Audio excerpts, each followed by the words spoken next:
Matinding pasabog ang ibinunyag ni Vice Presidente Inday Sara Duterte sa isang press conference kaninang umaga kung saan inilantad niya ang umaring malawakang kabulukan sa loob mismo ng gobyerno. Ayon kay VP Sara, hindi na siya makapikit sa harap ng mga katiwalian at irregularidad ng kanyang nasasaksihan kahit napilitan siyang lumantad sa publiko upang maisiwalat ang mga ani niya'y nakakasindak na impormasyon. Isa sa mga pangunahing personalidad na tinukoy ni VP Sara ay si House Speaker Martin Tambaluslos na ayon sa kanya ay sangkot umano sa mga maanumalyang transaksyon at maling paggamit ng pondo ng bayan. Dahil sa bigat ng mga paratang at ebidensyang isinumite ng kampo ni VP Sara, agad naglabas ng pahayag ang Korte Suprema na kanilang susuriin ang mga dokumento upang masimula ng formal na proseso ng kaso laban kay Tambaluslos. Samantala, naghahati ngayon ang opinyon ng publiko sa naging hakbang ni VP Sara. May mga pumuri sa kanyang tapang habang ang iba naman ay nangangambang lalong lumalim ang hidwaan sa loob ng pamahalaan. Patuloy na nakatutok ang sambayanan sa magiging kahihinatnan ng kasong ito na posibleng magdulot ng malaking pagbabago sa kasalukuyang political landscape ng bansa. At yan nga ang balitang ating pakakatutukan. Ngunit bago ang lahat, siguraduhin mag-subscribe at ihit ang notification bell para sa patuloy na pagtutok sa mga silap ng bagong balita sa tunay na boses ng masa.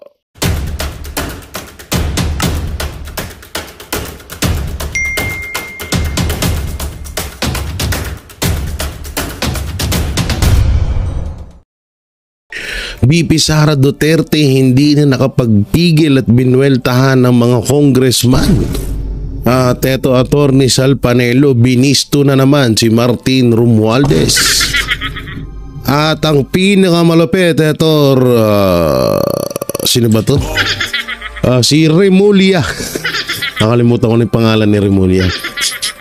Si DILG ba o DOJ na Remulla ay natataranta na sa mga maaaring ikaso sa kanya. Ay nako po, mukhang may makukulong. Mukhang may makukulong mga ilang araw. Ngayon, hindi pa ngayon yan. Alam naman natin na ngayon ay panahon pa nila. So malabo pa siguro. So, ewan ko na lang depende na lang pag nilaglag ni Remulla si Marcos Jr. Pag sobrang pagod na sila sa kakaisip kung ano yung mga dapat nilang gawing mga dahilan sa lahat ng kasinungalingan nila na ginagawa sa ating gobyerno. So ayan yung mga pag-uusapan natin at syempre yung update na rin po kay Pangulong Rodrigo Roa Duterte na di umano ay eto nga po daw ay medyo pumayat. So bakit nga ba pumayat? Ito po yung natin papanoorin at update na rin po sa lahat na nagmamahal kay Pangulong Rodrigo Roa Duterte. So unahin natin muna ito pala speaking of Rodrigo Roa Duterte. May isang tangang babae na isinisisi na naman kay Pangulong Duterte yung nangyaring insidente sa NAIA. Anak ng dating ka naman, Auntie Claire. Hindi, alam niyo ako, minsan hindi ako namitik or na pumatol sa babae. Pero medyo kikilitiin natin ng konti si Auntie Claire. Kasi nga sinisisi po ni Auntie Claire yung nangyari pong insidente sa NAIA. Kasi nga daw, yun po daw ay kagagawan pa ni Pangulong Duterte. Kesyo yung mga barrier daw doon ay nung mga panahon pa daw ni Pangulong Duterte yun. Alam nyo, ang dapat masisihin doon NAIA, hindi si Pangulong Duterte. Binigyan nila ng pondong NAIA para pagandahin at ayusin yung kanilang safety doon. Tapos ngayon sasabihin nyo kesyo dapat ang sisihin doon si Pangulong Duterte. Alam niyo, wala na talaga kayong ibang maisip na pwedeng sisihin sa mga lahat ng ginagawa niyo kundi ang mga Duterte na lang talaga. Anak ng teteng, ano ba naman hindi ko talaga mapagtanto kung paano naging attorney to si Auntie Claire. Hindi ito sorry pero wala talaga ako nakikitang bahid na attorney pala siya. Ibaruin mo lahat na lang ng mga naisisisi mo kay Pangulong Duterte. Ano ba namang merong utak ang merong kang Yudi Punggol ka?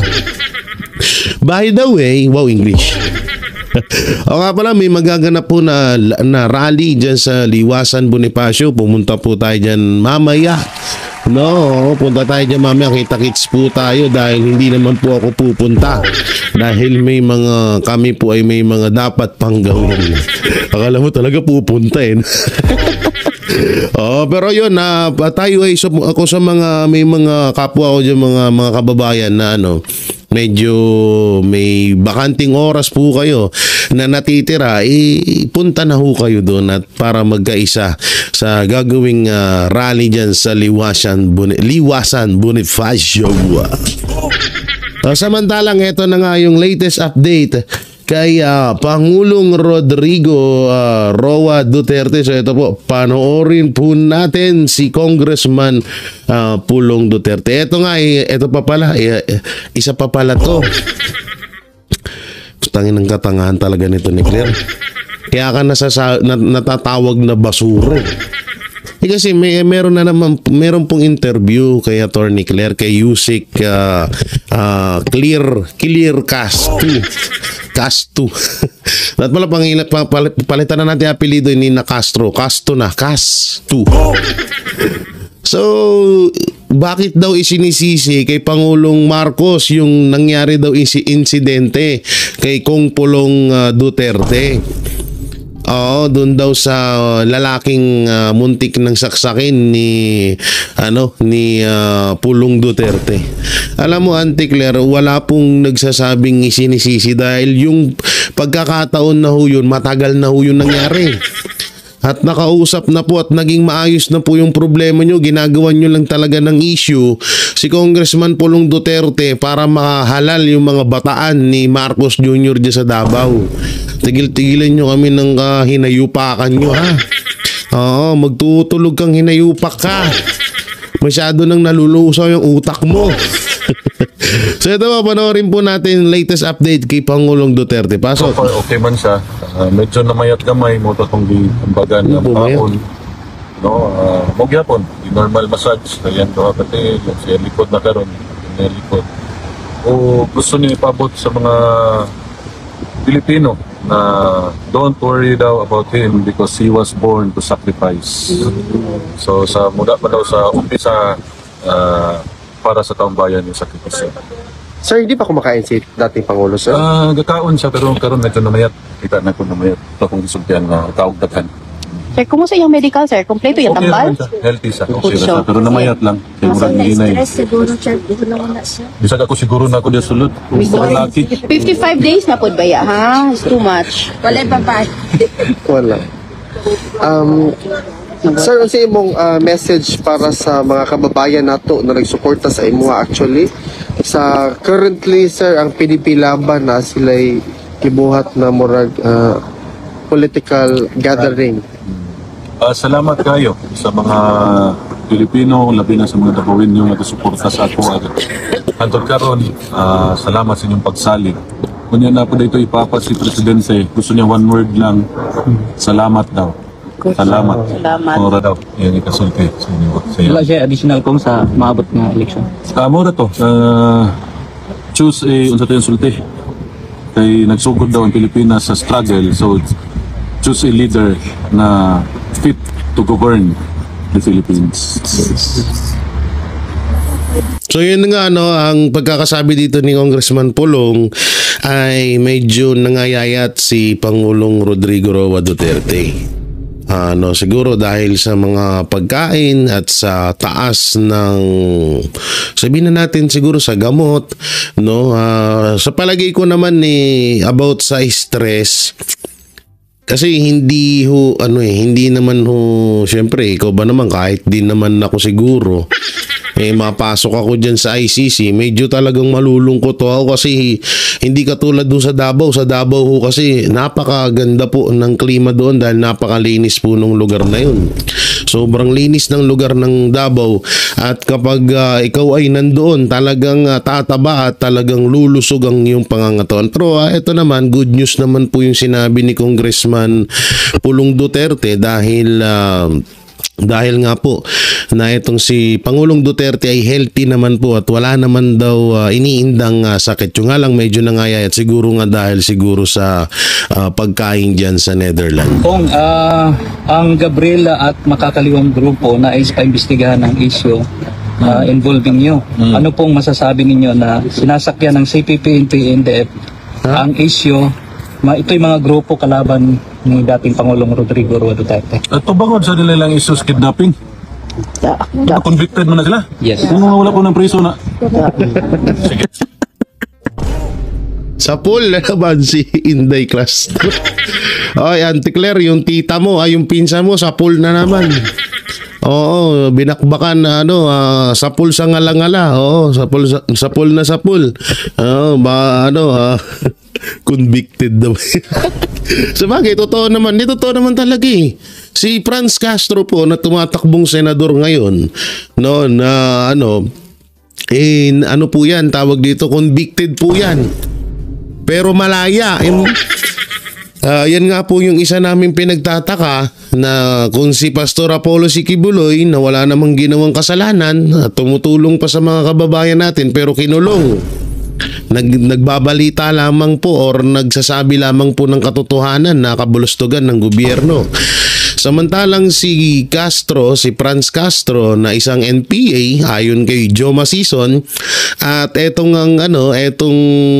mga grupo niya ay talagang against to government, sila pa yung mga malaya ngayon. Partida ho, ito po ay convicted sa kasong child abuser at kidnapping. Biruin niyo po yung mga kaso na yun, pero siya po ay tumakbo pang senador.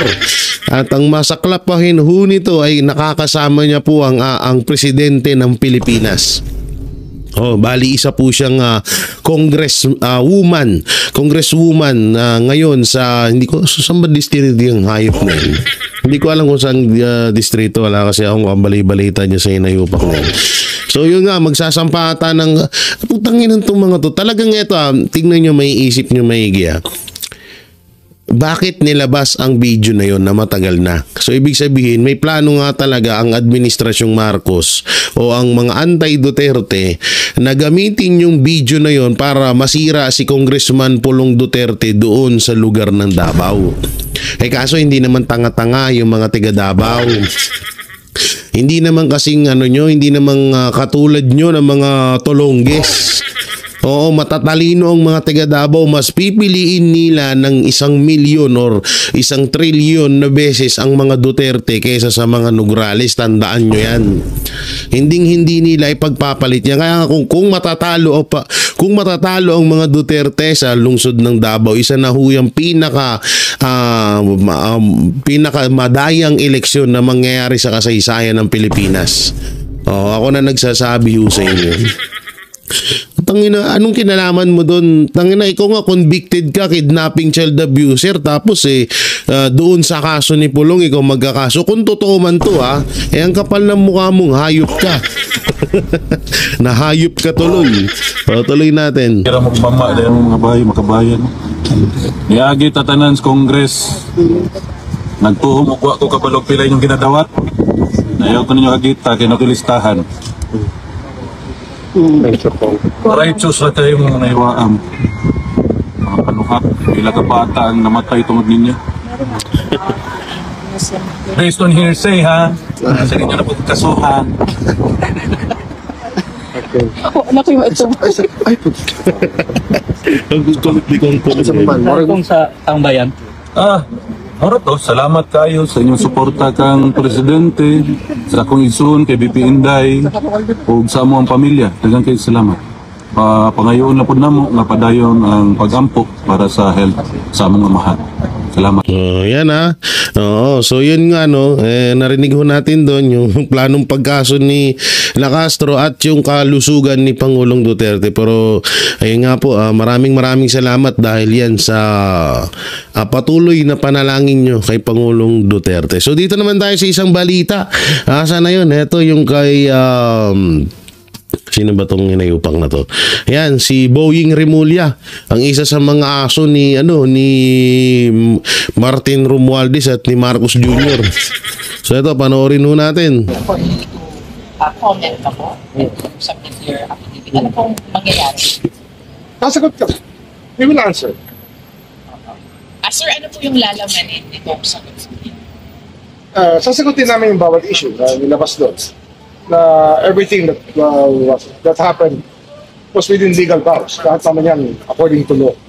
Kaya, it's actually the complaint itself. Parang na-weirdan ako kasi hindi naman committee report eh. But why the haste? Why not wait for the committee report? Kasi that's a committee investigation.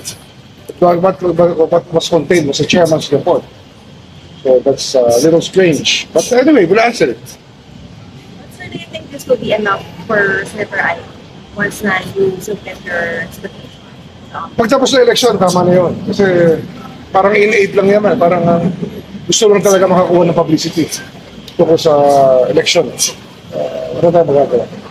Sir, yung kay Pulong po, meron din daw pong complaint na pinanong po sa parang safe threats. Yeah, I was told about it. There's also a CCTV, but Pulong is saying na baka daw fake video. Now, we will look into it. We'll let the prosecutors handle it. Hindi naman ako nag-dictate ng gagawin ng prosecutor. We give enough leeway and very transparent ang process dito sa DOJ. Sir, on Friday po si VP Sara is scheduled for a PI dito po sa DOJ. Meron po bang special preparations? Meron po bang yung kampo niya? Well, she will have the PSG with her here. Open naman sila, pwede sila pumunta rito to the premises. And it's going to be the call of the Prosecutor General.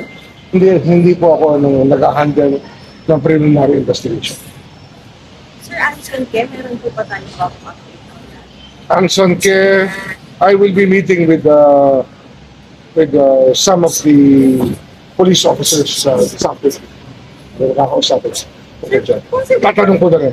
Possible pa ba, sir, na maibalik yung ransom money? Kasi may ilang compensation na Yan ang sinasabi ko sa police. Dapat hanapin nila yung ransom money at ibalik sa pamilya. That's very basic sa kidnapping cases. Okay? Sir, meron kayong gusto bang idagdag? May nakakalimutan ba kami? Hindi naman, ano lang yan. Hindi lang clear talaga yung procedure ng ombudsman. Anyway, we'll still answer it. Pero hindi malinaw ang procedure kasi dati, pero fact-finding yan, may rules na publish yan. Yung ngayon, parang hindi na dumaan sa fact-finding. Basta dire-diretso kagad sa amin. So, we'll see. I will not insinuate anything. I'm just saying, yung rules na tinitignan namin, parang hindi na sunod. Yun na nga no. So nag-counter nagsumite or counter affidavit at sa ombudsman versus reklamo ni Senator Amy Marcos. Alam nyo, hanggang ngayon ginagawa tayong mga tanga nito mga to. Nag-file si Amy Marcos ng patungkol sa pagkidnap kay PRRD. Bakit hindi si Marcos Jr.? Bakit si Remulla? No? Yun ang tanong natin kay Amy Marcos eh. Bakit etong mga to? Dapat kasama dito si Marcos Jr. Pero hindi ko lang alam kasi pero siguro naman kahit presidente ka ng bansang Pilipinas, kung may ginawa kang katulad dito na labag sa batas dapat makasuhan kahit presidente siya. No, siguro naman may gano'n naman, pwede naman siguro sa batas yun.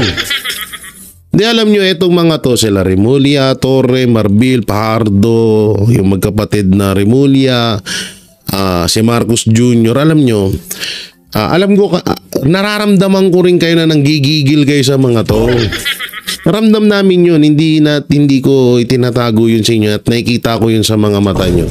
Lalo sa mga napapanood ko sa social media, sa comment section, sa lahat ng hinanaing kasi kami po ay nagsusurvey po kami araw-araw. May mga vloggers po kami na nagsusurvey sa loobin ng mga Pilipino, mga kababayan natin, no? Alam ko nanggigigil kayo at gusto nyo nang makamit at ang hustisya at makulong itong mga to. Pero paalala lang po, sila ang may hawak ng kapangyarihan ngayon. Pero maganda na rin yan na mag-file ng kaso laban sa kanila dahil alam niyo yun, yung mga ganong pamamaraanan ay talagang sisingilin natin sila pagdating ng hindi na sila nakaupo dyan sa ating gobyerno. At yung pagkakataon na yun, ayun po yung panahon na presidente na ang isa sa mga Duterte, kung si Basti Duterte man, kung si Kitty Duterte man, or kung si Vice President Sara Duterte man, muli ang maging presidente ng bansang Pilipinas. No, so doon natin ho sila sisingilin at lahat ng sakit, lahat ng inis na ginawa nitong mga to, ng mga hinayupak na to, yung mga 5 idiot na yan at yung 2 demonyong buhaya, sisingilin ho natin ngayon. Kaya chillax lang. Easy lang kayo, nanay, ha? Ikaw, nanay, medyo mataas na yung blood sugar mo. Easy ka lang dyan. O, ikaw, tatay, yung pustiso mo, ha? Baka malaglag na naman. Joke lang. O, sisingilin natin lahat yung mga yan. Samantalang, dito muna tayo nga sa sinabi or panayam ni Attorney Sal Panelo mapatungkol kay Martin Romualdez. Issue ng palitan ng liderato sa Kamara. Naku po, ano ba to? Panoorin natin to. Ang speaker ay sumusunod sa dikta ng presidente. Ang ganun din yan. Nagpalit ka lang ng tao pero yung patakaran, yung pagpapatupad ang gusto ng presidente ng bansa, ganun pa rin. Ang speaker, hindi magiging speaker kung hindi yan tao ng presidente. Hindi, walang lalabas na speaker dyan kung hindi yan kasama, aliado at susunod sa mga kagustuhan ng presidente. Sa panahon lamang ni Presidente Duterte, ang hindi nakialam ang presidente ng bansa. Binago niya, sinira niya yung kalakaran na yan. Hindi siya nakialam. Samantala, attorney, may mga lumalabas na umano'y dokumento na pagpapalit ng liderato sa House of Representatives kamakailan lang, attorney. Pero itinanggi ng Office of the Executive Secretary ang pagiging totoo ng isang internal document tungkol sa umano'y pagpapalit ng liderato sa Kamara. Ano po masasabi niyo dito, attorney? Well, alam po niyo, regardless kahit sino speaker dyan, pag ang speaker ay sumusunod sa dikta ng presidente, ang ganun din yan. Nagpalit ka lang ng tao pero yung patakaran, yung pagpapatupad ang gusto ng presidente ng bansa, ganun pa rin. Kung magpapalit ka, kailangan yung hindi sumusunod sa kagustuhan, sa utos. Sa ngayon, kalakaran talaga dito sa ating bansa, ang speaker, hindi magiging speaker kung hindi yan tao ng presidente. Hindi, walang lalabas na speaker dyan kung hindi yan kasama, aliado at susunod sa mga kagustuhan ng presidente. So ibig sabihin kung totoo man na umalis na or bumitaw or nagbitiw or magpapalit ng speaker diyan sa Kamara, useless pa rin pala. Kung susunod pa rin pala kay Pangulong Marcos at kay Martin Romualdez. So parang si ano pala to? Parang kay Saldico. Oo, umalis si Saldico, pinalit si Kimbo. Pero ganun pa rin ang nangyayari, di ba? So ganun ang kalakaran dito ngayon. So ngayon, si Martin Romualdez naman, ang ginawa naman ni Martin Romualdez, eto nga, parang di umalis siya at magpapalit ng panibagong House Speaker. Tapos ang ipapalit, kaalyado din nila, di wala din yan. Talagang mga inayupak na to. Alam nyo ito kaya hindi ito manalo-nalo bilang presidente or mas mataas pa. Ang tagal-tagal na Martin Romualdez, ewan ko kung tumakbo bang senator to, pero ang pagkakalam ko talagang laging bagsak to noon pa. Eh, sa totoo nga lang, kung hindi lang nilaglag ng COMELEC yung kalaban nito dyan sa Tacloban, eh baka matalo na nga ito. Hindi, alam nyo, ang hirap kasi dito sa mga taong to, kahit anong tago nila sa tunay na ugali nila, nabubunyag pa rin talaga eh. Nabubunyag yung pagiging corrupt, nabubunyag yung pagiging talagang gahaman nila sa kapangyarihan. Lahat nabubunyag eh, no? Kahit anong gawin tago nila. Katulad na lang yan. Bakit nga ba nabubunyag? Eh, isipin nyo na lang ha. Ang tagal-tagal na ho nilang nanunungkulan bilang congressman dyan sa Tacloban. Pero may pinagbago ba ang Tacloban? Eh ni ultimong palengke dyan ho, butas-butas. Butas-butas yung bubong. Kasing butas-butas ng mukha ni Chis Escudero. Diba? So doon pa lang doon mo makikita ng isang leader sa isang lugar ay corrupt dahil nga ultimong napakasimple lang naman na project hindi pa nila magawa. Yung palengke nila pang 19 kopong-kopong pa.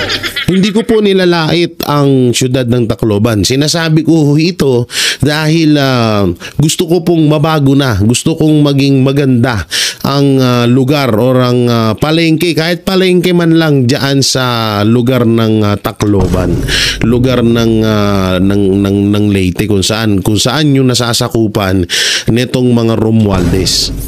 Pero inyo, diba, napanood nyo yung video na yung palengke, may bubong tapos yung nasa baba may mga trapal, nakapayong yung mga namimili. So nakita, punta nga kayo ng Davao, eto na lang, punta kayo ng Taguig. Palengke namin, ang ganda. Yung palengke, ang linis, tapos sa taas, cover court, full court, ha? Hindi bato, kundi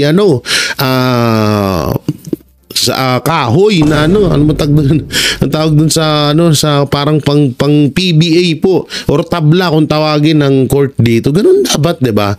Ngayon, paano mo masabi na hindi ka corrupt kung yung napakasimple na project hindi mo magawa ng paraan? Kaya hindi kayo manalo-nalo. Yun yung pinagkaiba nila sa Duterte. Katulad yan, yung mga Duterte, bakit minahal ng taong bayan na kahit sa lungsod ng Davao lang talaga sila nakilala? Dahil ang ganda ng pamamalakad ho nila doon. Ang ganda ng sistema doon sa Davao. Eh kung ganun, si Martin Romualdez, baka talagang may chance siya na manalo rin bilang presidente ng Pilipinas. Sa panahon lamang ni Presidente Duterte, ang hindi nakialam ang presidente ng bansa, binago niya, sinira niya yung kalakaran na yan. Hindi siya nakialam. Nung siya ay hiningan ng pag-ayos dun sa mga naglalaban, natatanda mo yung Franco, 3 ang gustong kumandidatong speaker. Yes. Si Cayetano, sino pa yung isa? Si Velasco at si Romualdez. Magkakampihan pero hindi sila magkaisa. So ang ginawa nila, pumunta sila kay Presidente. Hindi si Presidente nakialam nakiusap sila, sir. Pwede po ba ayusin nyo kami? Hindi kami nagkakasundo rito. Sige, hindi sabi naman ng Presidente, since kayo naman lumapit sa akin, hindi naman ako nakikialam dyan. Bakit di nyo lang pagkatian, power sharing na lang kayo? Kaya nagkasundo si Velasco, si Cayetano, na-itsapwera si Martin Romualdez. Kaya ngayon kumagana si Martin Romualdez sa speaker. Kaya sunod sila sa kanya lahat. Yan ang nangyari. Pero kahit napalitan mo ngayon si Martin, kahit sinong pumalit dyan, maliban lang kung ipalit mo dyan, hindi naman mangyari ang isang oposisyon o kaya yung sa kaliwa, palaging sunod-sunuran yan sa presidente. Kung hindi yan mananatiling nakaupo dyan. So ibig sabihin pala noon pala etong si Martin Romualdez naitsapwera din. Naitsapwera talaga pala noon. Dahil dito sa dahil sa pagiging congressman naitsapwera yun din pala yung si Raul. Pasensya na kayo sinisipon tayo. Ito na po yung video ni Vice President Sara Duterte Ito yung banat niya dito sa mga ulupong na mga congressman, no? Ito yan, sila Adyong, si Ortega, isa to sa mga, tas ngayon, banat, ito ang hirap dito sa mga to, no? Banat ng banat kayo sa mga Duterte, tas pag binanatan namin kayo, nag-iiyakan kayo, mga hinayupak kayo. Ito, panoorin natin. Walang karapatang magsalita tungkol sa dignidad at disente.